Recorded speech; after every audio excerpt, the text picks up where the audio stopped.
Hey, what's up ma gang de jaseux, amateurs de cinéma, John le jaseux pour Prince Josette Podcast, Jason Ciné. Petit 2 semaines qu'on s'est pas parlé, puis ben là c'est le temps. Parce que j'ai 2 reviews de films à faire, pas 3 comme que je pensais. Finalement la semaine passée ça a été un petit peu plus busy que j'expectais. Donc j'en ai vu 2. Mais aujourd'hui je vous parle quand même d'excellents films, de Underwater et de Gentleman. Et aussi on parle de la bande-annonce de F9, Fast and Furious 9, de Fast Saga, c'est pas encore clair ce qui va être le nom du film, là. Mais dans le fond, l'univers Fast and Furious, le 9e.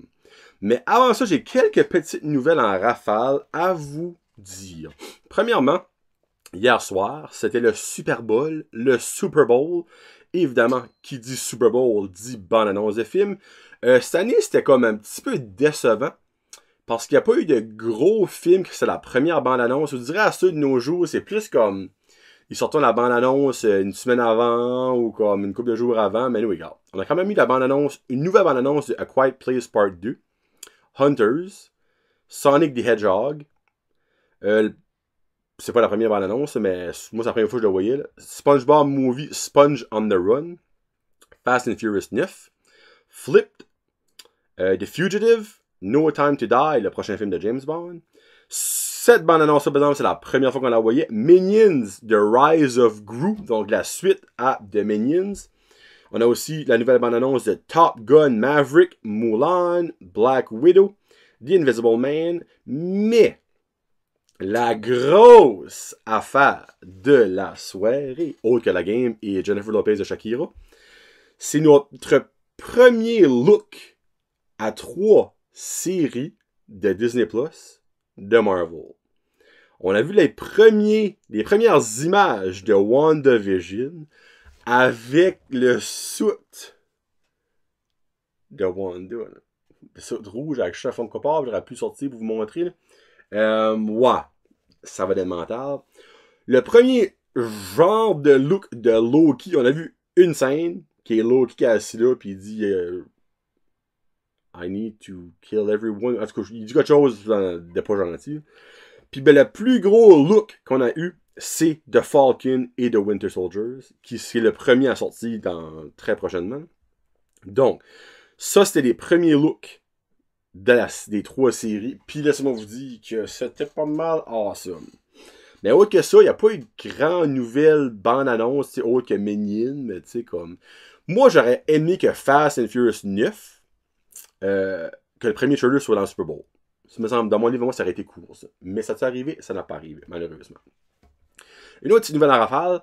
Il va y avoir une série sur Disney Plus de Mighty Ducks. Ça a été confirmé.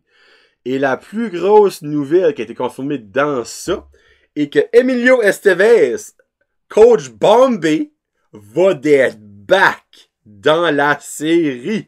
Ça va être un après-film. Donc, il y a D1, D2, D3.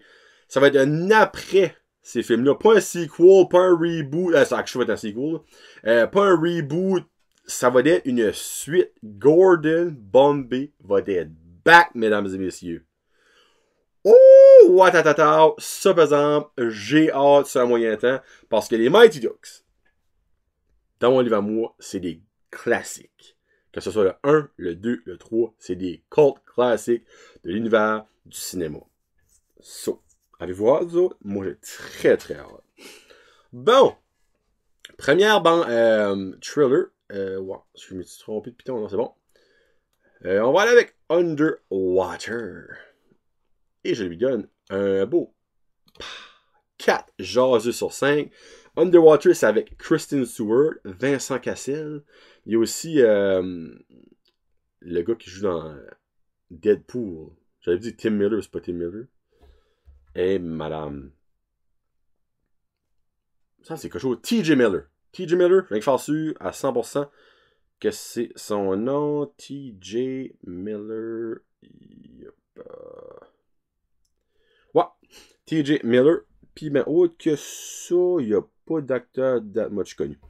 En gros, Underwater, c'est l'histoire d'une crew de drillage sous-marin.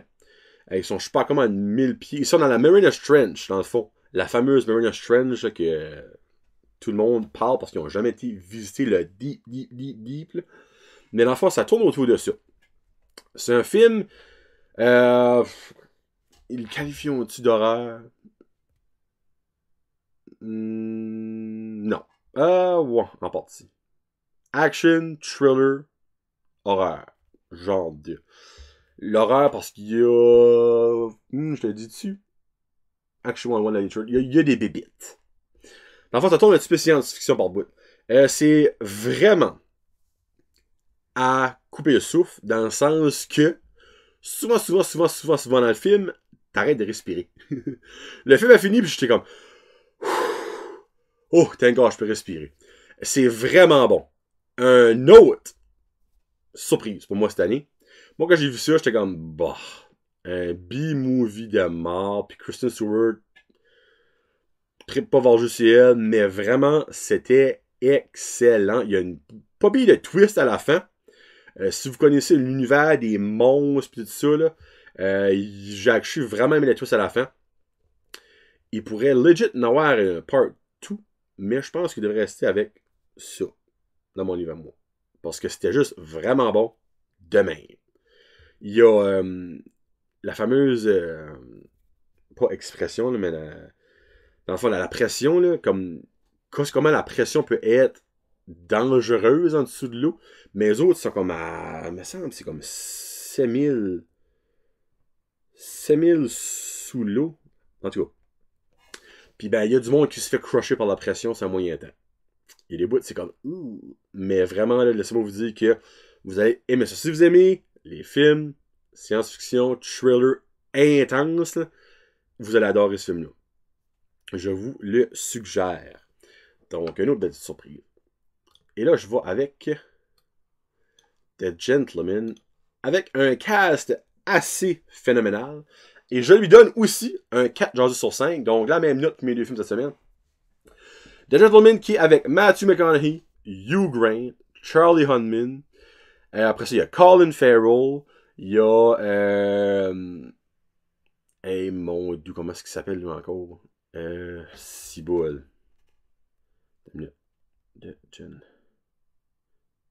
C'est Henry. Ben, son autre famille qui me vient pas. C'est un Asiatique. Henry Golding. Henry Golding, dans le fond, c'est lui qui était dans Last Christmas. Puis il a aussi fait dans le film Crazy Rich Asian. Puis ben, là-dedans, il y a aussi Michelle Dockery, qui honnêtement, c'était comme une des premières fois que je la voyais dans un rôle.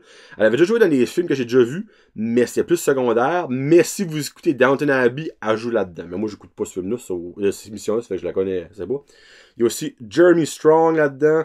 Il y a, c'est quoi le nom Eddie Marson, Jason Wong. Anyway, il y a du cast au pouce carré. L'histoire, en gros, c'est Matthew McConaughey qui est comme un kingpin du pot, basically.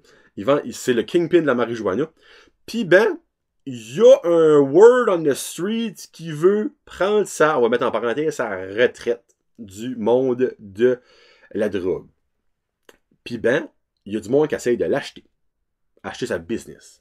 Il y a du monde qui essaye de voler sa business. Puis il y a du monde qui essaye de le tuer.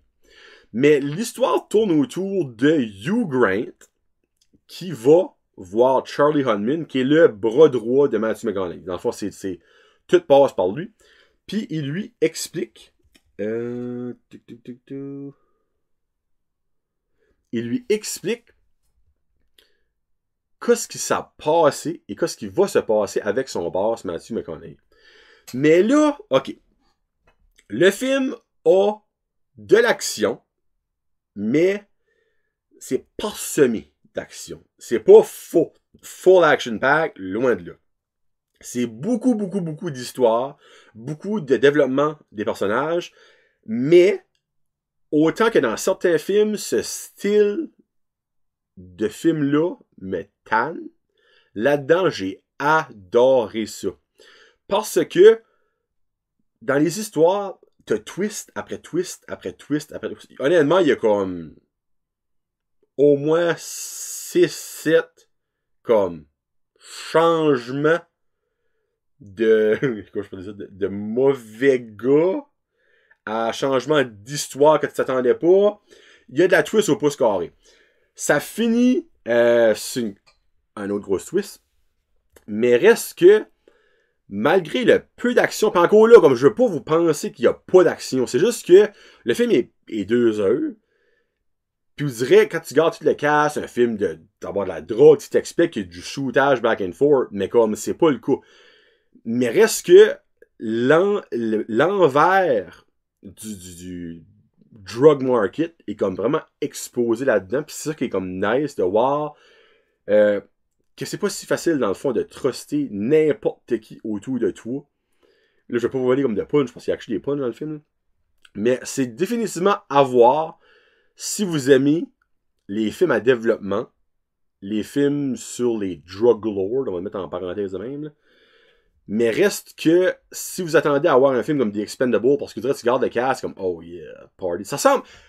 Hey, je vais trouver l'exemple le plus parfait. Là. Ça ressemble à Ocean 11. Les séries Ocean, c'est avec Brad Pitt et George Clooney et tout ça. Si vous avez adoré ces films-là, vous allez adorer The Gentleman. C'est garanti. Si vous avez trouvé ces films-là comme slow, pas d'action, c'est la même affaire. So, there you go. Mais dans le fond, j'ai comme un petit peu changé ma chose de place. C'était vraiment un beau 2 semaines de film, tu sais, comme j'ai quand même vu des papilles de films. Puis reste que là, cette semaine, je vais aller voir Bad Boys, garanti, Bad Boys for Life. Puis aussi, je vais aller voir The Rhythm Section. Rhythm, moi? Avec Blake Lively. Mais ça va, le prochain Janson Ciné va dans 2 semaines. Et là, je vous termine ça avec la bande-annonce de F9, Fast and Furious 9, de Fast Saga, tout ce que vous voulez.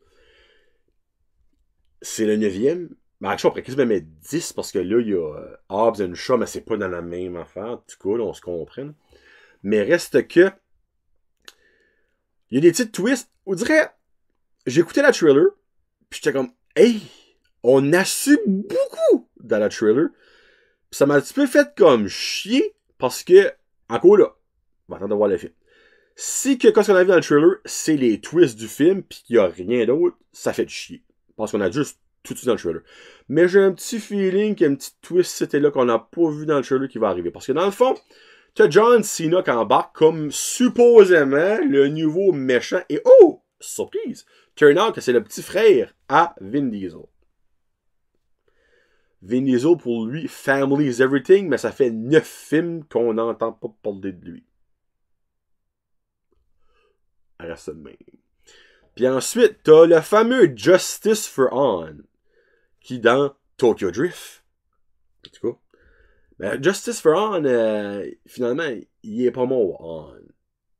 Comment the fuck il est pas mort? We'll see in the movie. Mais il y a Charlize Theron qui retourne comme la méchante cyber attacker. T'as encore Ellen Mirren qui embarque là-dedans. Je sais pas où ce film-là va s'enligner. Comme la trailer est vraiment bonne, mais je suis quand même comme... Voulez-vous buter avec moi que finalement John Cena à la fin va turn out pour juste devenir gentil avec la gang, puis ça va être genre le nouveau Rock? Moi, je serais prêt de mettre 2 pièces là-dessus.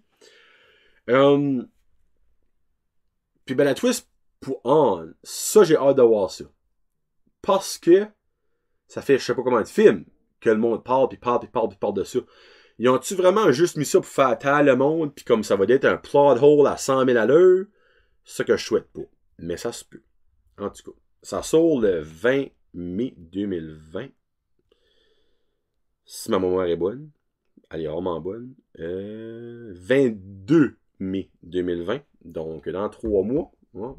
Février, mars, avril. Ben, dans 4 mois. Sorry, j'ai pas pété. C'est dans ma chaise. C'est quoi ça que c'est pour cette semaine. Donc, passez une très belle semaine de cinéma tout le monde. Puis ben, lâchez-moi vos commentaires, lâchez-moi vos idées de films que je devrais regarder, ou même si ça faisait des téléséries. J'en écoute pas mal. Ben, j'en parle pas souvent, mais on écoute pas mal. Fait que c'était ça que c'est pour cette semaine tout le monde. On se reparle en 2 semaines. Donc, bon cinéma. Peace out. #Josette.